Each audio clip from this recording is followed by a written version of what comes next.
So the Chariot, yes, it's a victory card. It's the card for Cancer. Some of you might be dealing with the Cancer. We have Taurus energy here as well. It's interesting that, your reading is kind of bookmarked by two major arcanas, but everything else is minor arcana.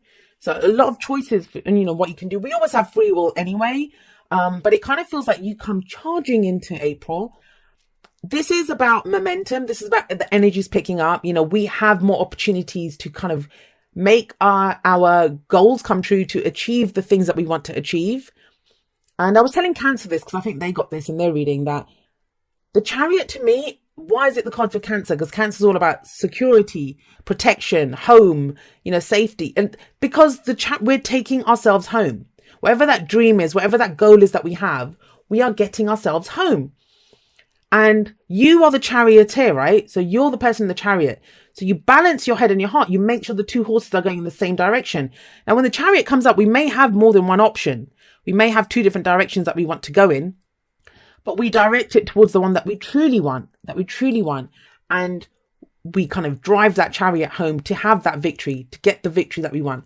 This is victory through our own determination and efforts. It doesn't just happen. That's one of the things I love to point out when the chariot shows up.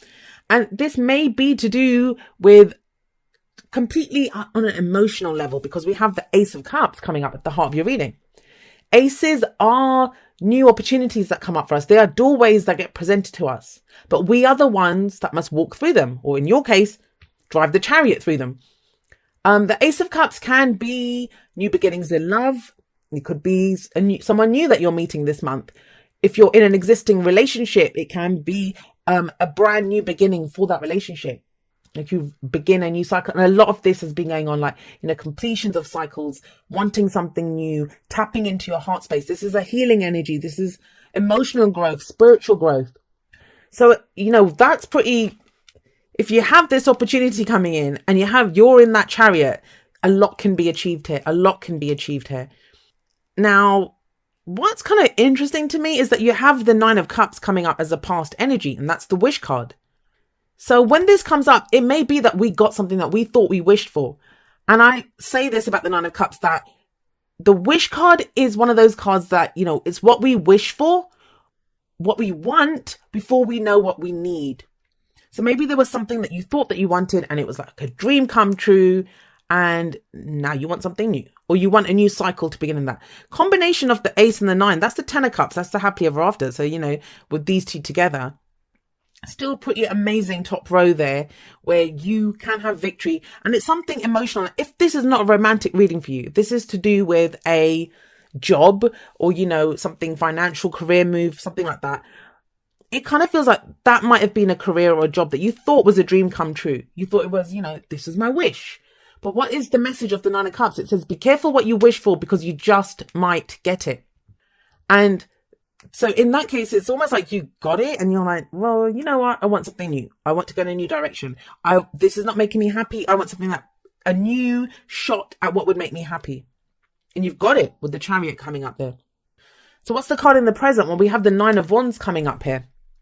And the Nine of Wands, it's a very defensive energy. So what are you feeling like you have to defend?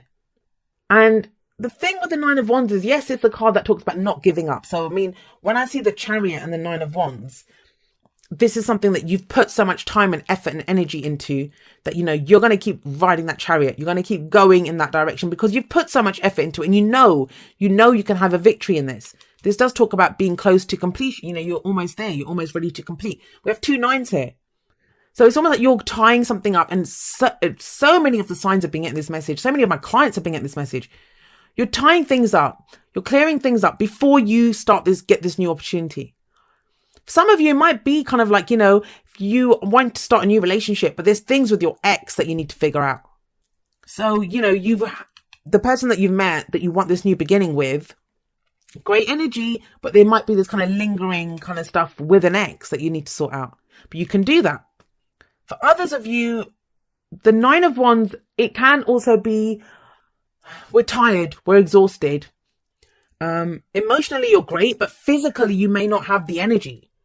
I know a lot of people, a lot of Leos actually, that have been feeling, like the clients that I've got that have been really extra exhausted recently. So it may just be that, physically you kind of don't have the energy at the moment. But that can be even more frustrating when you have the Chariot. That's the wind in your sails and you're kind of being pushed. Go, go, go, go, go. And you're like, really? Seriously? I'm tired. When's the next shift coming in? But if you can hang in there and you can make this work. Now, the thing with defensiveness is good to defend what is yours, right? What is yours? Why would you not defend it? Why would you not stick in there? Why would you not say, no, I've put in so much time and effort into this. I'm going to make it work. But it becomes bad when we start erecting walls to keep things out.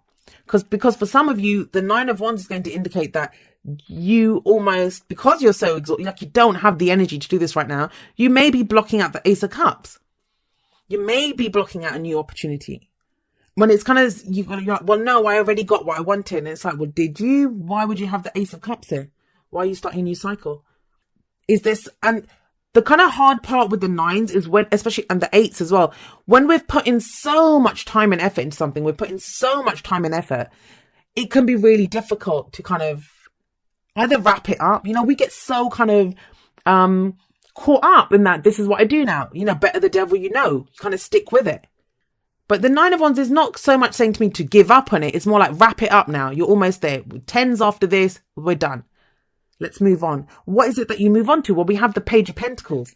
Now, the pages to me are very similar to the aces. They represent new beginnings, like, you know, offers for new beginnings. And the Page of Pentacles, whatever the page offers, this pentacle that the page offers, is something that is of value to you. And it's something that offers you stability and security. Because, yeah, you know, cups are great. We feel great. It's all about our feelings, love, happiness, joy, whatever those emotions might be. Wands, fabulous, passion, drive, you know, all of that stuff. But pentacles, it's the tangible representation of something that's security for us. I've seen the pentacle that this page offers out mean everything from an engagement ring, contract for a house, contract for a job, right? There's an offer that comes in here. Now, sometimes when the Page of Pentacles shows up, we can look at it and think, well, that's not much of anything. But you have the Ace of Cups sat above this. So some of you are going to get caught in this trap of, hey, this was my wish. This was what I've worked for. Is this all I get? But it actually is much bigger than it appears to be. It may start off as something small. It may look like something little, but it's something that, you know, it's much bigger than what you think it is.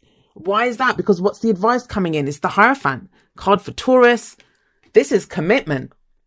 This is commitment. So, all right, let's go through this. Let's just give a few more scenarios of what this can be.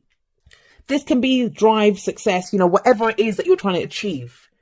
And you've put in a lot of work into this. You know, you've had a clear vision of what your wish is, what your heart's desire is. There's a new opportunity coming in. It's going to make you very happy with the Ace of Cups. It's brand new, and a cup spills over with joy or happiness or love, whatever it is. But sometimes we have this kind of predetermined notion of this is, if it doesn't look like this, it isn't exactly what I want. I need it to look exactly how I envisioned it. Because the foundation shows up to tell us this is where you're coming from. This is what's caused all of this. This is, you know, the energy that's at the root of what comes up. And so, yeah, the pages, sometimes when we look at it, we think, well, that's not a lot. I did all this for that. But you have the Hierophant. This is solid. This is commitment.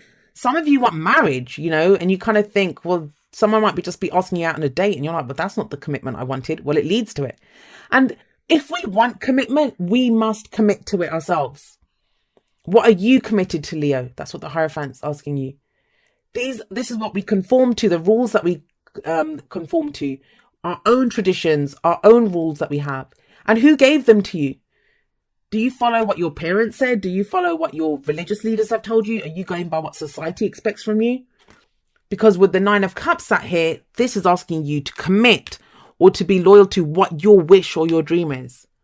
Well, you have the 10 of Cups. That's what you want, right? So the 9 of Cups is the wish that we have before we know what we need, right? This is when we get it. This is the happily ever after. So see, it kind of feels like something comes in and it looks like it's not a lot. So if it's a job, you know, you might get offered something and you think, well, that's less money than what I was earning. Or it's not the promotion that you want. It looks slightly different from how you want it. But if you commit fully to it, remember, always our own action. Nothing just happens. It leads to this happily ever after. So I want you to not focus so much on Who is committed to me? What are you committed to? Are you committed to your dream? Are you committed to your wish? And the Nine of Cups is not, it's how we want to feel, right? Anything that we want to manifest, anything that we desire, it's because we kind of picture it making us feel a certain way. And the Sun, it's the potential for great happiness. And it's that childlike joy, you know, not feeling like, okay, well, I should be appreciative of this.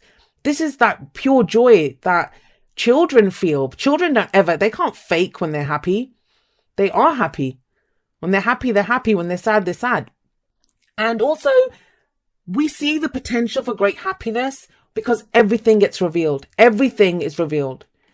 I kind of feel like you can trust the situation. There's no kind of duplicity here. There's none of that. There's a kind of sense of, and this might be just energetically, if you've noticed, everything looks great. Here, we just got this kind of defensiveness, tiredness. And that might be physical for some of you. Or like, you know, is this all I get? There's that coming through. But it leads to some amazing places. Right, let's pull you some oracle cards. And we have here, getting to know each other. As you reveal your innermost selves to each other, your bond deepens. And that's the whole point of the Sun. The Sun is illumination. There's no effort required. You just show it all. This is what's there. Commit to your dream and then, you know, drive that chariot to victory. Go all the way. There could be, especially for those of you that are completely single, you could be meeting someone new. But don't have like a predetermined, oh my God, is this... Like, I've spoken to so many people. What they do is every single person they meet, they start kind of fitting them for the role of boyfriend or girlfriend. Is this the one? Is this the person that's going to fit? And this card just talks about getting to know them. Get to know the person. Because I get the sense with the Page of Pentacles that there's something that comes up and at first you think, this is a bit boring. Well, this isn't exactly what I wanted. It's kind of lackluster. But you have a lot of amazing cards. So if you commit to your wish, you get your wish. Right. You get more than your wish because you want 9 cups. You get 10. True love. This love is a once in a lifetime love. Now, I think every love is a once in a lifetime love because, you know, people are unique and we get to know them and enjoy them. But you don't figure that out. You don't figure that out unless you get to know the person. There is work required, though. I'm not even going to sugarcoat with the 8 of Pentacles coming up here. There is work required here. But that 8 of Pentacles sits in between the Sun and the 10 of Cups. So I don't even know if it's going to feel like work. Aha. So this is like the High Priestess card for me from this deck, the deep knowing card. It says you already know, you have an inkling of something. And isn't it true, Leo? Like, you know, when you're not going to get defensive or kind of knuckle down or have any of these kinds of what the hell's going on kind of feelings, unless it kind of threatens something in you. Like you kind of, and I say use the word threatens, but we can kind of get thrown sometimes when something feels big. We can't really see why it feels big. And I say this I read for a lot of other readers and intuitive people. And sometimes we're the worst. We're the worst ones because we can sense things coming a mile off. But we're looking ahead and we can't see anything. So it starts throwing us like, why am I getting this feeling? And we trust our intuition when it comes to other people, but we don't trust it for ourselves. And it's because whatever the thing is, you can kind of feel it coming, you can hear it coming, but it's around the corner. You can't see it yet. And that's here. You do know. You know this. You have a sense of that this is going to bring you great happiness. Or even this, that it might look kind of lackluster and like it isn't anything, but, you know, put a bit of work into it and you've got your happily ever after and the potential for great happiness coming in. But you must commit to it. Okay, and it says, dear you, oh my, things are stirred up and change is upon you. This is cause for celebration. No need to be nervous, but know that it's okay to be afraid when faced with the uncertainties of life. This is what I was saying to you. The funny thing is that courage doesn't get mustered in the absence of fear, rather in spite of it or even because of it. Step into the unknown now. Let go of the branch you are clinging to and let spirit take the wheel and help steer you to your highest good and most wonderful adventure. All you need to concern yourself with is choosing courage as your ally. Leave the rest up to us. There's a load of miracles being shipped your way. Remember what philosopher Joseph Campbell said. Take one step toward the gods and they will take 10 toward you. We're all doing the destiny cha-cha on your behalf. That's right. Don't be afraid to dance. Loving you always. The other thing with the Page of Pentacles that I will say is it can be that energy of, paying attention to the details, but you want like guarantees. It's that guarantee card. Like, I need it guaranteed. Can I have it in writing? Can you tell me that before I start on this relationship with someone, can you please guarantee that they're going to be with me? And I get readings like that all the time. What's going to happen? How does this person feel about me? There are no such guarantees in life. There are no such guarantees. There are people that love other people deeply and they never act on it. So, the fact that if someone else feels that, that's not a guarantee. And you, Leo, must step forward with courage, using your intuition, because you already know. Commit to what you know and watch the miracles unfold.